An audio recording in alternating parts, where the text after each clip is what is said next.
거룩한 주일에 우리에게 주신 하나님의 말씀은 구약성경 사무엘상 17장 45절에서 47절까지 말씀을 함께 읽겠습니다. 구약성경 438면에 있습니다. 사무엘상 17장 45절에서 47절 말씀을 이제 봉독합니다.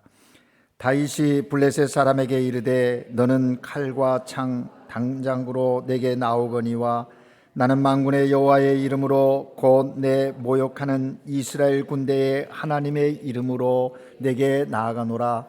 오늘 여호와께서 너를 내 손에 넘기시리니 내가 너를 쳐서 내 목을 베고 블레셋 군대의 시체를 오늘 공중의 새와 땅의 들짐승에게 주어 온 땅으로 이스라엘의 하나님이 계신 줄 알게 하겠고 또 여호와의 구원하심이 칼과 창에 있지 아니함을 이 무리에게 알게 하리라. 전쟁은 여호와께 속한 것인즉 그가 너희를 우리 손에 넘기시리라. 아멘. 시온 찬양대가 하나님께 찬양 드립니다.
그렇습니다. 우리가 하나님을 찬양해야 할 이유가 수억만 가지입니다.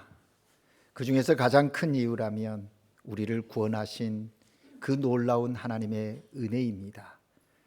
구원의 감격과 기쁨으로 우리의 삶이 늘 하나님을 찬양하는 그런 복된 삶 되시기를 바랍니다. 오늘도 우리가 잘났든지 못났든지 있든지 없든지 있는 모습 그대로 우리를 사랑해 주시는 우리 하나님께 예배하는 여러분 모두에게 하나님이 주시는 은혜와 평강이 기쁨이 충만하시기를 주의 이름으로 축복합니다. 여러분, 오늘 우리가 읽은 본문 말씀은 너무나도 유명한 이야기입니다. 다윗과 골리앗의 싸움에 관한 말씀이지요. 다윗과 골리앗 싸움은 어렸을 때 즐겨 들었던 성경 이야기이기도 합니다. 여러분, 교회 학교 다닐 때 선생님이 이야기를 할 때는 그냥 귀를 쫑그리고 귀 기울여 듣지 않았습니까? 얼마나 통쾌하고 얼마나 은혜가 되는지요. 그런데 사실 여러분, 이 이야기는요, 신앙의 배경이 없는 사람들도 이 이야기에 대해서는 너무나 잘 알고 있습니다.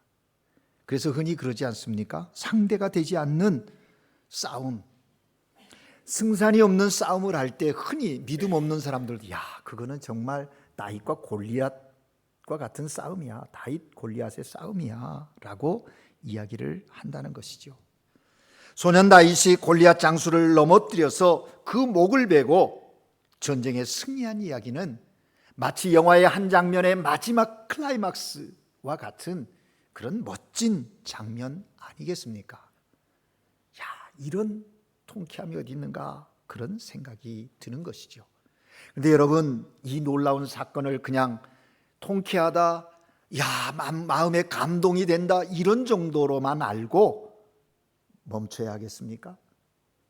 여러분, 이 사무엘상 17장을 묵상하시면서 여러분 어떤 주님의 음성을 들으셨나요? 역사적인 하나의 사건으로만 끝나는 것이 아니라 그 다윗이 골리앗을 물리치는 다윗과 골리앗 싸움을 통해서 오늘 나에게 주시는 하나님의 음성은 무엇일까 질문하면서 이 17장을 묵상하셨는지요? 왜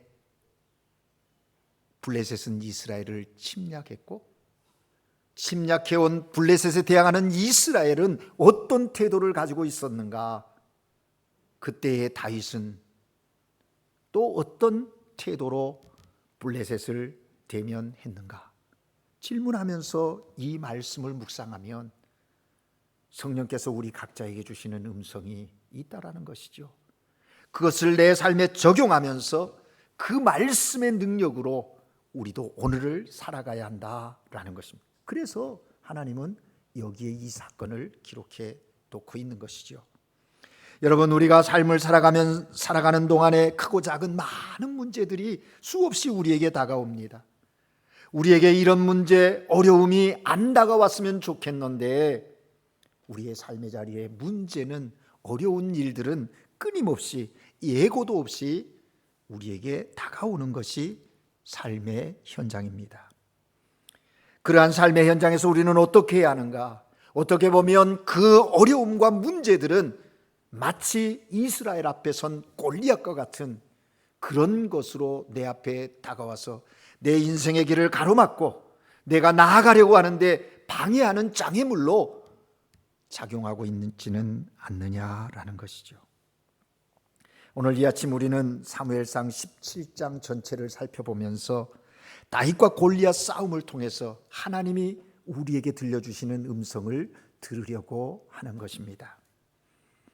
특별히 오늘 우리가 읽은 본문 17장, 사실 41절서부터 47절까지 읽으려고 했는데 좀 긴 것 같아서 45절부터 읽었어요.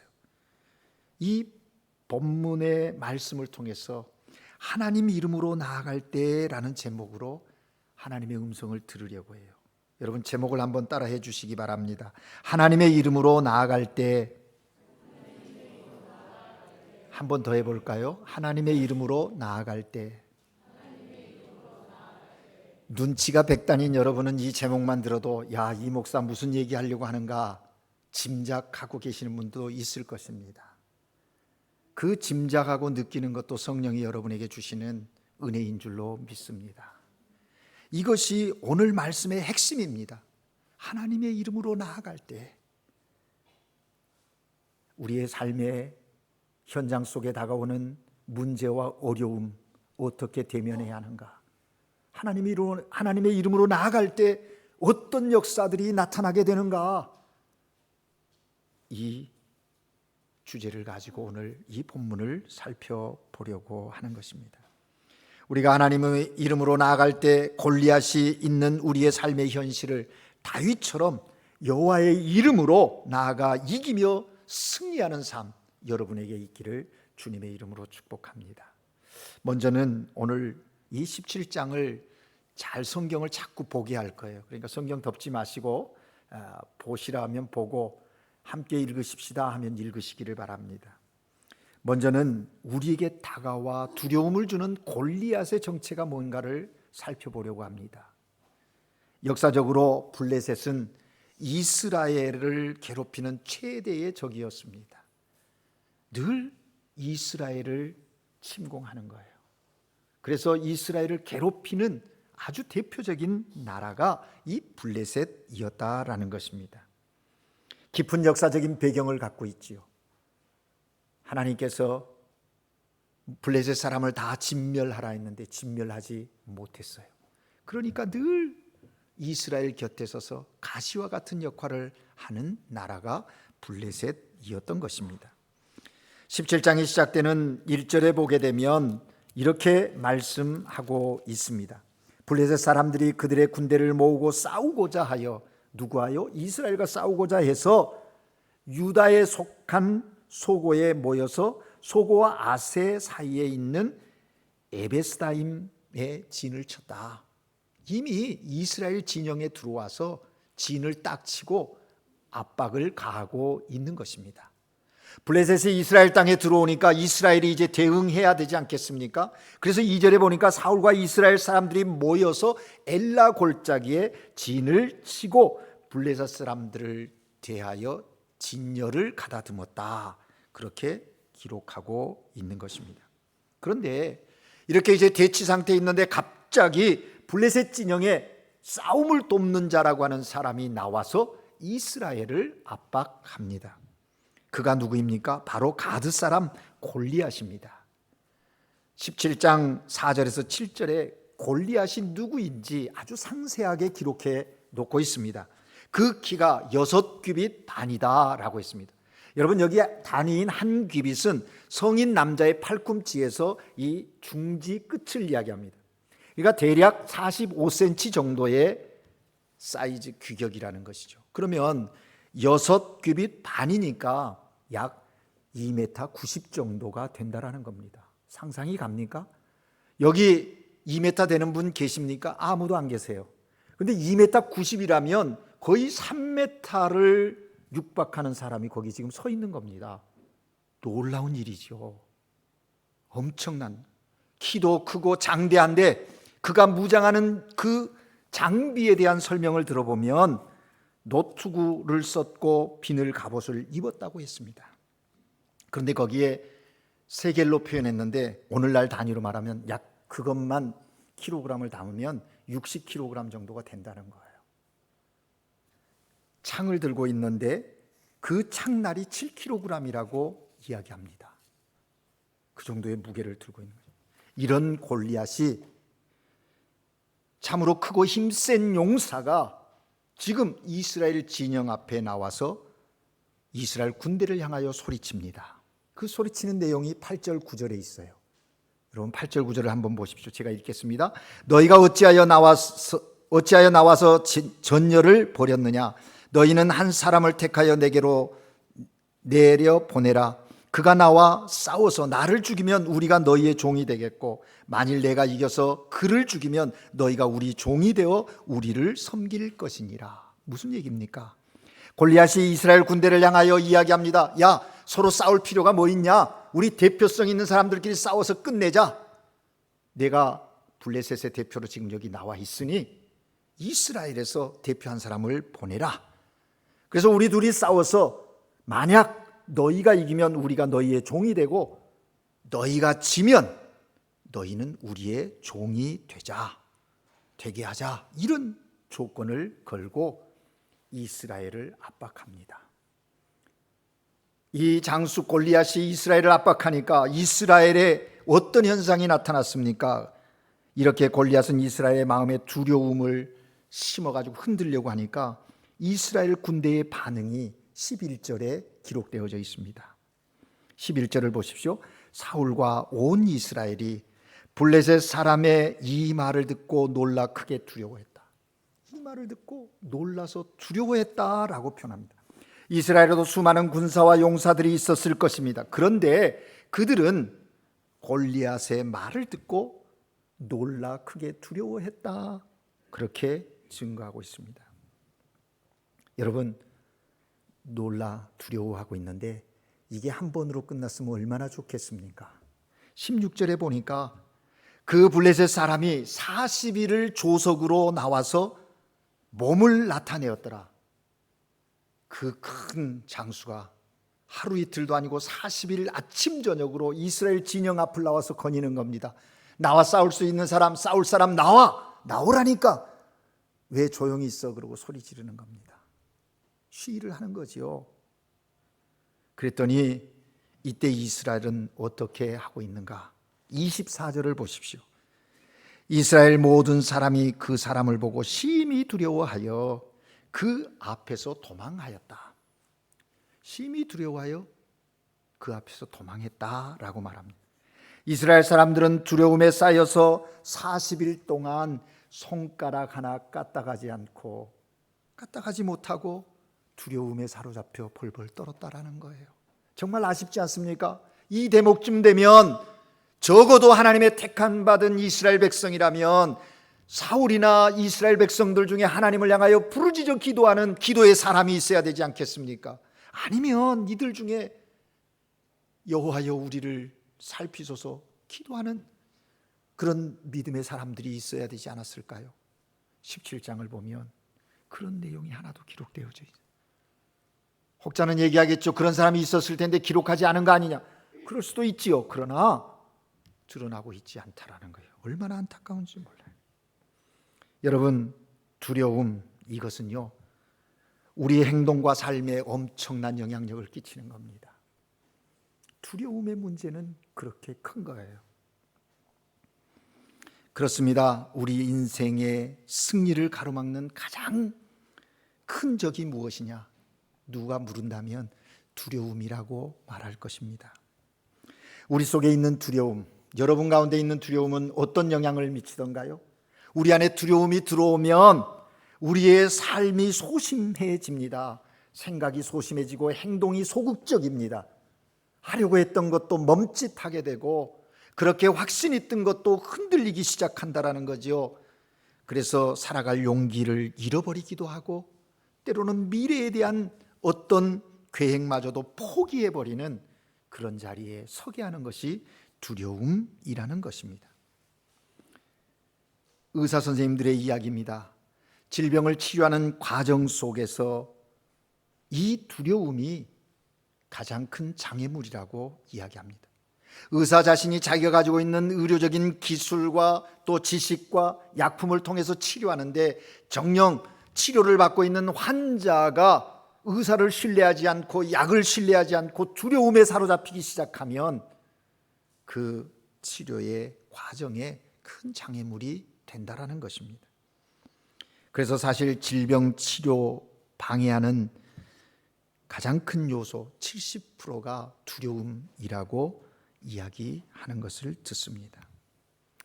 우리 인간의 삶의 자리에 두려움이 없을 수 없지요. 그런데 정말 중요한 건 두려움을 어떻게 다루어야 하느냐 하는 것이 우리들의 문제입니다. 여러분 보십시오. 사실 두려움은요 영적으로 보면 사탄이 쓰는 최고의 전술인 것입니다. 성도들에게 두려움을 심어서 싸워보지도 않고 패배하게 하려는 전술이 사단의 전술이라는 거예요. 사단은 어려운 일이나 환경을 통해서 우리의 생각 속에 두려움을 심으려고 하는 거예요. 여러분, 믿음 있는 사람이나 믿음 크리스찬이나 넌 크리스찬이나 두려움은 삶에 있을 수 있어요. 어려운 일들, 환경이 있을 수 있어요. 그런데 그걸 어떻게 다루느냐, 이게 중요하다라는 것입니다. 여러분, 그러므로 사단이 두려움으로 우리를 공격할 때 우리는 두려움을 받아들이지 말고 그 문제를 해결하실 수 있는 여호와를 바라봄이 중요하다라는 거예요. 하나님을 바라보는 것입니다. 조금 전에 말씀드렸듯이 사울 왕이나 이스라엘 사람들 가운데 왜 하나님 바라봄이 없었는가? 안타까운. 사실 두려움은 자신의 힘으로 그 문제를 해결하고자 할 때 생기는 것 아니겠습니까? 어떤 문제가 있고 어떤 상황이 있을 때 자기가 가지고 있는 지식으로 다 해보려고 발버둥 치고 최선을 다하죠. 근데 그게 해결의 실마리가 보이지 않으면 그때부터 마음에 자리하는 것이 두려움이라는 생각이죠. 그러므로 모든 두려움을 벗어나는 유일한 길은 그 문제보다 더 크신 하나님을 바라보는 겁니다. 문제와 상황을 바라보는 것이 아니라 문제와 상황을 뛰어넘어서 역사하시는 하나님을 바라보는 것이라는 거죠. 그래서 시편을 읽어보십시오. 다윗 자신의 삶에도 두려움이 여러 모양으로 각각 때마다 다가오지 않습니까? 경험해요. 그런데 그가 그 두려움을 물리치는 방법은 분명합니다. 시편 56편 3절 4절에서 다윗은 이렇게 고백합니다. 내가 두려워하는 날에는 내가 주를 의지하리이다. 두려움이 내게 있으면 나는 흔들리지 않고 주를 의지하겠다 이야기합니다. 내가 하나님을 의지하고 그 말씀을 찬송하올지라. 내가 하나님을 의지하였은즉 두려워하지 아니하리니 혈육을 가진 사람이 내게 어찌하리이까. 이런 담대함이 다윗에게 있었다라는 것입니다. 여러분, 그렇습니다. 골리앗을 보면 두려워집니다. 두려움입니다. 그러나 여호와를 바라보면 용기와 믿음이 생기는 것이죠. 그러므로 자신의 문제를 바라보지 마시기를 바랍니다. 대신 만군의 여호와 하나님을 의지하고 하나님을 바라봄으로 그 두려움을 물리쳐야 한다라는 것입니다. 왜냐하면 만군의 여호와 하나님께서 우리와 함께 하시기 때문입니다. 내가 너희와 함께 하겠다고 말씀하시지 않습니까? 하나님을 바라보는 우리는 두려움을 물리칠 수 있게 되는 것입니다. 이제 골리앗 앞에 선 다윗, 그는 어떻게 했는가?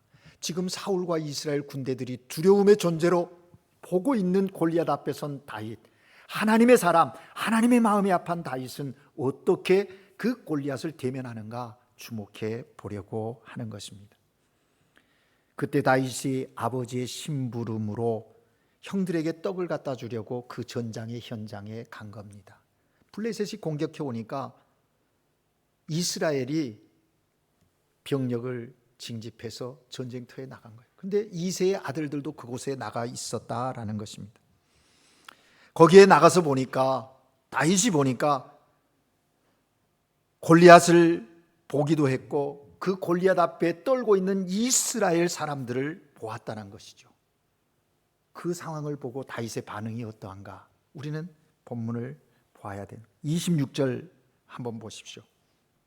다윗의 반응이 어떠했는가?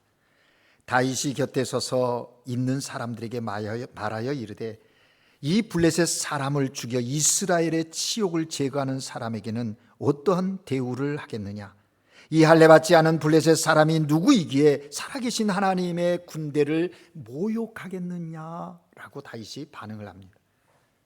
여러분, 다윗은 골리앗 앞에서 하나님의 백성들이 벌벌 떨고 있는 그 모습을 보고 지금 마음이 불편한 겁니다.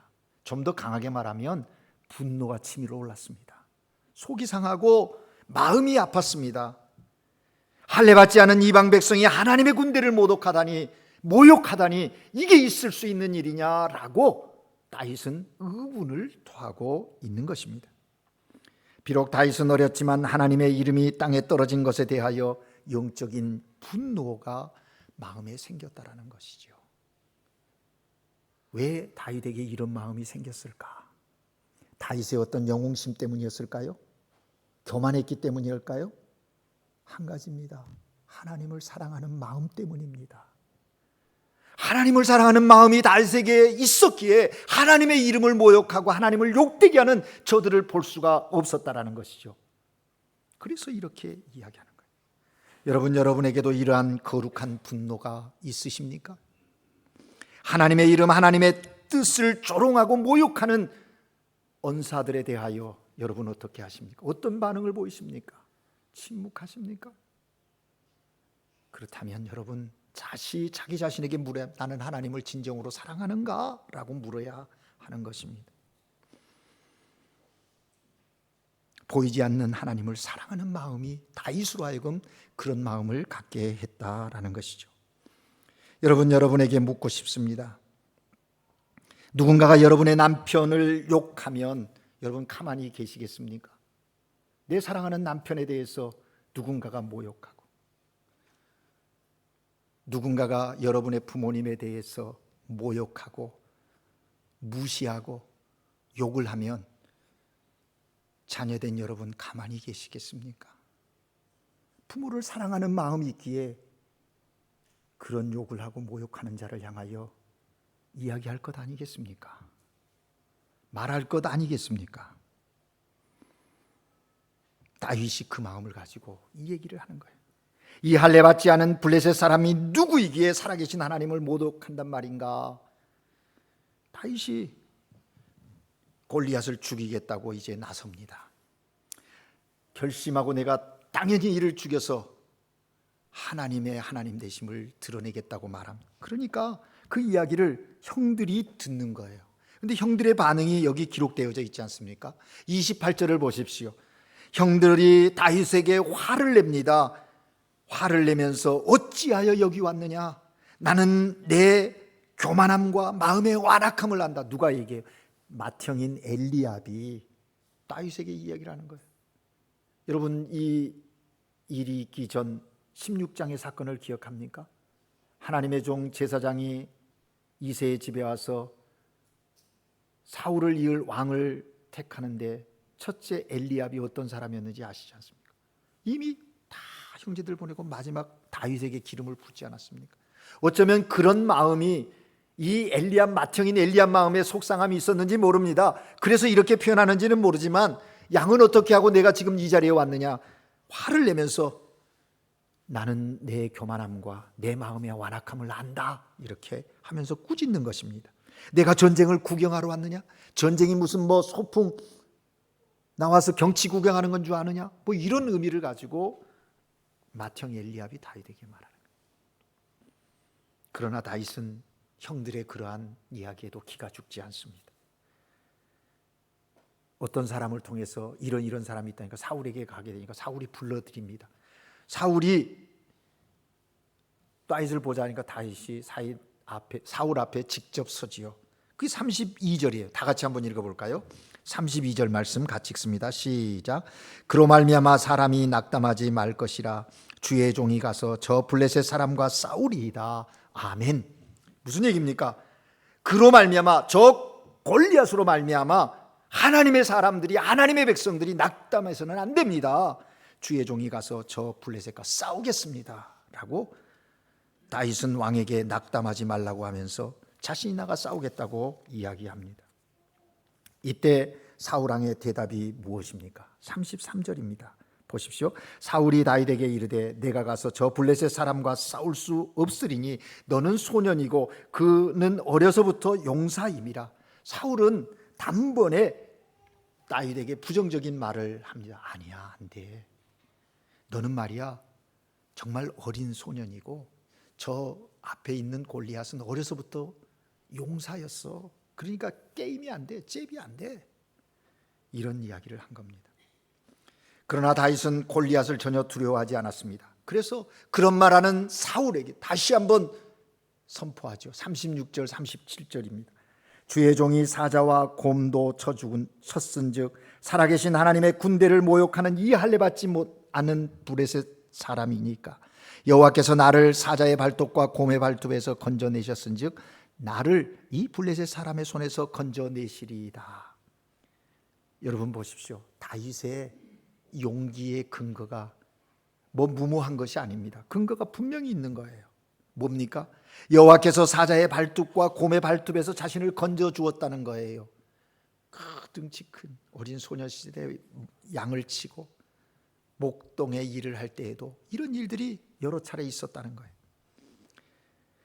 살아계신 하나님이 모든 일의 주권자이기 때문에 하나님의 통치에서 벗어날 영역이 없습니다. 내가 나가 싸우겠습니다라고 결연한 의지를 보이는 거예요. 그러면서 살아계신 하나님 군대를 모욕한 골리앗, 하나님이 저를 물리치실 것이다, 그 확신을 가지고 이야기합니다. 다윗의 확신에 찬 말을 들은 사울, 다윗에게 뭐라고 말합니까? 가라, 여호와께서 너와 함께 계시기를 원하노라. 그리고 자신의 군복과 창, 그 무기를 다윗에게 입히지 않습니까? 사실 여기서 가라, 여호와께서 너와 함께 계시기를 원하노라, 이 이야기가 정말 하나님이 함께 계시기를 원하는 마음으로 간절했을까? 의문이 가지요. 왜냐하면 앞에서 보인 사울의 태도와 이런 것들을 보면요, 야, 그래, 네가 때를 쓰니 한번 가봐라, 이런 마음이 아니었을까, 그런 생각이 들죠. 그러면서 정말 정상적이라면 이럴 텐데 뭐 옷을 좀 맞는 거라도 줘야 되지 않습니까? 터무니없는 자기 옷을 벗어서 거기다 입혔다라는, 입어보니까 불편한 거예요. 그래서 성경에 뭐냐면 익숙지 않아서 그랬다, 익숙지 않아서 벗어버리고 익숙한 것을 가지고 골리앗 앞으로 나가는 거예요. 그게 뭡니까? 막대기와 매끄러운 돌 5개를 주머니에 넣고 물매를 가지고 나왔다. 물매라고 하는 거는 이제 이 가죽 중간을 갈라서 돌을 넣어가지고 빙글빙글 돌려서 곰이나 사자, 양을 공격해 오는 것들로부터 보호하기 위한 목동의 장비지요. 그걸 가지고 나아가는 거예요. 그렇게 나오는 다윗을 본 골리앗이 소리합니다. 소리쳤습니다. 야, 내가 나를 개로 여기고 막대기를 가지고 나왔느냐? 다윗을 업심여겨 라고 표현하고 있는데, 이건 뭐냐면 보잘것없이 여겼다라는 거거든요. 우리가 16장에서 막내에 대한 단어를 이야기했는데 그 같은 개념. 내가 나를 우습게 보고 이제 이렇게 나왔느냐? 그러면서 자신의 그 이야기를 골리앗이 하는 것이죠. 그러나 그러한 이야기에도 흔들리지 않고 다윗은 오늘 우리가 읽은 본문 45절 47절에서 그 이야기를 합니다. 여러분, 사실 이 45절 47절의 말씀이 핵심적인 구절인데 그 다윗의 말을 요약하면 3가지로 정리할 수 있습니다. 너는 칼과 창, 단창으로 나오지만 나는 만군의 여호와의 이름으로 싸우겠다. 내 경험과 내 지식을 갖고 싸운다는 것이 아닙니다. 만군의 여호와의 이름으로 싸우겠다. 2번째는 오늘 전쟁에서 이겨서 온 땅에 하나님의 살아계심을 알게 하겠다. 하나님이 살아계신 줄 알게 하겠다라고 선언합니다. 3번째로는 여호와의 구원하심이 칼과 창에 있지 않고 전쟁은 여호와께 속한 것이다, 이 이야기를 한 겁니다. 그렇습니다, 여러분. 다윗은 칼과 창에 의지하지 아니하고 만군의 여호와의 이름만 의지하고 나아갔다는 거죠. 하나님의 살아계심만 천하에 알릴 것이라고 하는 분명한 목적이 그에게 있었다라는 거예요. 한마디로 하면 여호와의 영광을 위해서 다윗은 믿음으로 나아갔다는 거예요. 여러분, 여러분의 삶에 어떤 문제가 오고 또 어떤 상황이 정말 도무지 이해할 수 없는 상황이 다가온다 할지라도 우리는 이 다윗과 같은 자세를 가지고 나아가십시오. 그 사건, 그 문제, 그 상황이 내게 주는 두려움이 있다 할지라도 두려움을 이기는 길은 바로 이런 다윗의 마음, 하나님을 사랑하는 마음을 가지고 나아가는 거기에 있다라는 것이죠. 우리는 결과를 너무나 잘 압니다. 다윗이 던진 돌맷돌에 맞아 골리앗이 죽었습니다. 다윗이 5개를 가져갔는데 첫 방에 끝내버리고 말았어요. 아마 다윗도 인간이니까 하나 던져서 안 되면 2번째, 3번째, 4번째 뭐 좀 이렇게 스페셜로 준비했는 것 같아요. 이게 우리 뭐 그것까지 나무라지 않습니다. 하나님. 네. 했다는. 그게 뭐 믿음 없음이라고 해석할 수도 없는 거죠. 살아계신 하나님께서 다윗의 그 마음을 아시기, 그렇게 해서 골리앗을 물리쳐 승리하게 하셨다는 거죠. 그래서 하나님 영광 받으신 것 아니겠습니까? 여러분, 그렇습니다. 우리도 우리의 삶의 자리에 돌아보면 정말 하나님을 불신하는 세상인 것을 보게 됩니다. 우리 앞에 우리를 두렵게 하는 골리앗들이 너무나 많이 있습니다. 그러나 우리는 이 골리앗들을 만군의 여호와의 이름으로 승리하여서 온 땅에 하나님이 살아계신 줄 알게 하는, 하나님의 하나님 되심을 선포하는 하나님의 사람들로 살아가야 한다라는 것입니다. 사람들은 칼과 단창으로 싸우지만 우리는 오직 만군의 여호와의 이름으로, 만군의 여호와를 의지하는 믿음으로 싸우면 되는 것입니다. 왜냐하면 전쟁은 여호와에게 달려있기 때문입니다. 인생이 지금 성공한 것 같고 어떤 사람 실패한 것 같죠. 성공했다고 너무 날뛰지 말고요, 실패했다고 너무 기죽지 마십시오. 우리의 인생의 모든 것은 하나님의 손에 있어요. 끝까지 가봐야 알아요. 믿음으로 끝까지 경주할 것입니다. 그러기에 우리에게는 칼과 창이 더 필요한 것이 아니라, 우리에게 힘과 지혜가 더 필요한 것이 아니라, 우리에게는 정말 필요한 것은 만군의 여호와 이름, 그를 의지하는 믿음이라는 사실을 기억하십시다. 여호와께서 우리와 함께 하시면 두려워할 필요가 없습니다. 염려할 것 없습니다.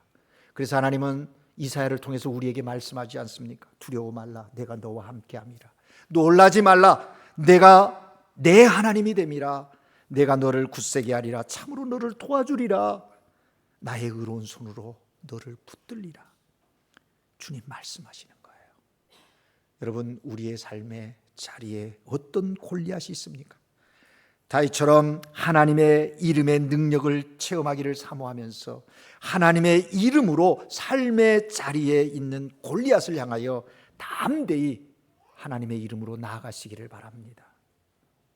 그러면 그 골리앗으로 인해 억눌렸던 두려움에서 자유할 수 있고요, 넉넉히 이겨 승리하게 되는 것입니다. 말씀을 맺고 싶습니다. 우리 인생의 성공과 실패는 여호와께 달려 있습니다. 하나님께서 역사의 주인이시기 때문입니다. 하나님께서는 그분을 의지하고 그분의 이름을 높이기를 원하시니 그 여호와의 이름으로 우리의 삶을 살아갈 것입니다. 그럴 때 하나님께서는 우리를 통하여 우리 안에 있는 두려움을 넉넉히 이길 수 있게 하시고 하나님의 일을 감당하게 하실 것입니다. 그러므로 오늘 여러분에게 어떤 골리앗이 있든지 다윗처럼 우리가 하나님의 이름으로 나아가 그 골리앗을 쳐서 물리치는, 그래서 승리의 삶을 살아가는 하나님의 자녀들 모두가 되시기를 주의 이름으로 축복합니다. 기도하겠습니다. 사랑의 하나님 아버지, 우리를 어두움에서 빛으로 구원하여 주시고 죄인에서 의로운 하나님의 자녀로 택하여 주시니 감사합니다. 하나님의 자녀, 하나님을 사랑하는 자녀로 삶을 살지만 여전히 우리의 삶에 문제들과 상황들이 우리를 두렵게 합니다.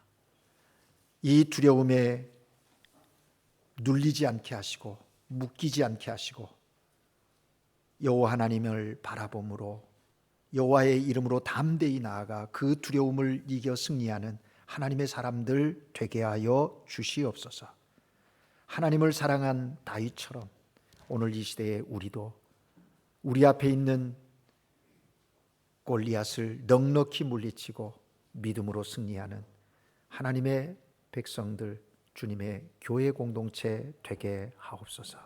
예수 그리스도 이름으로 기도합니다. 아멘.